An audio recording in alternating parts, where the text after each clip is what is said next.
Hey there, my name is Alex. I am the Silver Mont, and in this video we're going to review Dark Souls 21, the final vibration of the crab.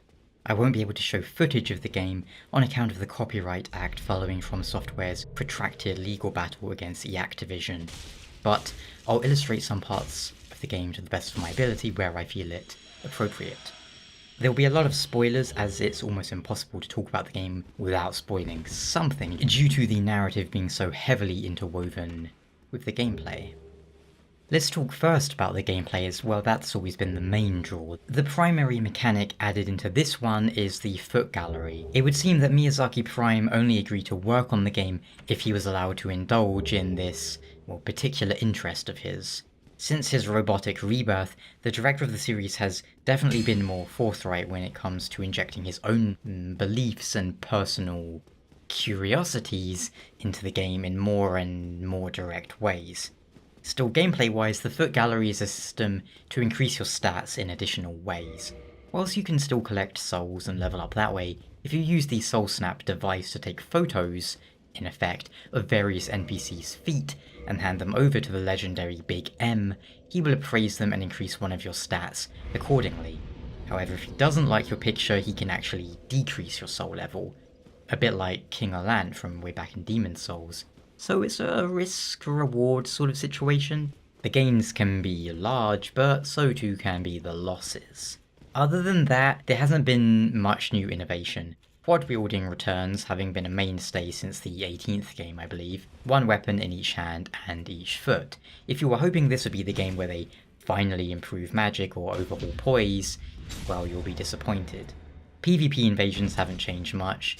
If you summon 2 phantoms, you can be invaded by an enemy. However, upon the invader connecting, your game will also open up to the Dark Moon, allowing 5 of them to join your world to help you fight the single invader. If you equip the Dark Moon Fealty Ring, that number increases up to 10, allowing you to fight the invader with 13 allies.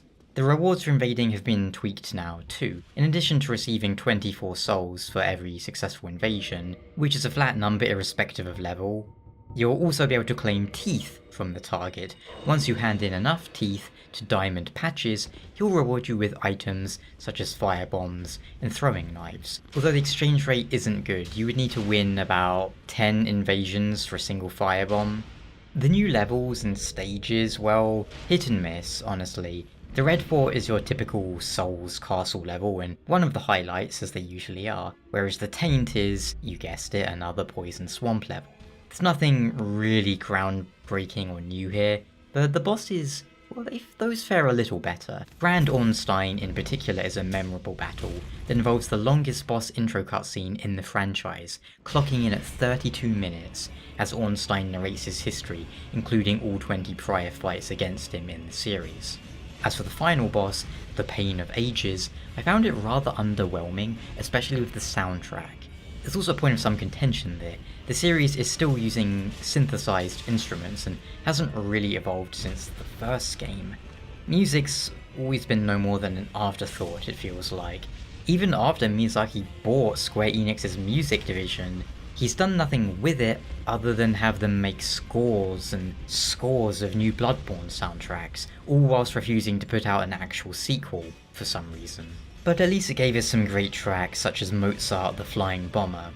Back to Dark Souls though, how about the story? Well, the lore's always been an appealing aspect of Dark Souls, and the basic plot of this game is that following the Crab Abyss war saga of the last 5 Souls games, Overlord Solaire has imbibed enough ashes that he effectively is now the bonfire system, meaning that as you sit at each bonfire, you're able to speak with him in a manner not unlike the Codex system in Metal Gear Solid, where he will give you hints and things.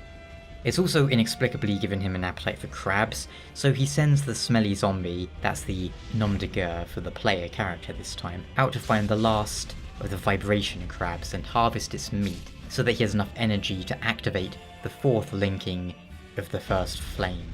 It was nice to see Oswald of Cream again, although it definitely feels like the franchise is running into a problem of rehashes, maybe at this point. In the first Dark Souls, for example, almost every character was new, with the exception of a couple of recycled or rethought characters like Patches.